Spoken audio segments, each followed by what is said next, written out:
Një i paraburgosur në burgun e Fushkrujës është gjendur i vetvarur. Ngjarja e rëndë ka ndodhur në orët e para të mëngjesit të së hënës.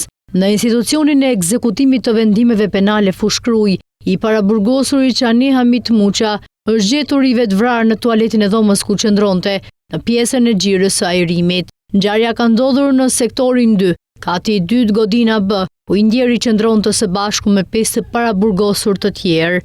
Sipas informacionit paraprak, rreth orës 3:34 është vënë re se një nga të paraburgosurit që Muça po vonohej më shumë se sa zakonisht. Ky i fundit ka hapur derën dhe ka konstatuar Çani Muçën të vetvarur në grilën e dritares.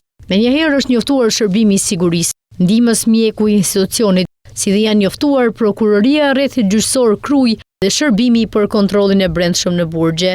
Çani Muça, 52 vjeç, agosi me armëzjarr inspektorin e IMT-s pas ditën e 12 gushtit, pasi i shembën shtëpinë. Ai ka qenë i dënuar në vitin 2017 për dhunë në familje.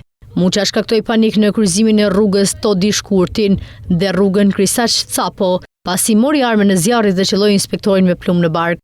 Çani Muça, i cili plagos inspektorin e IMT-s Ilirian Gavelli, pasi ky mori vendimin për të shënuar banesën, ka qenë në gjendje të dehur gjatë aktit të kryer. Për këtë akuzë që rëndon ndaj tij ishte vrasja në rrethana cilësuese e mbetur në tentativë.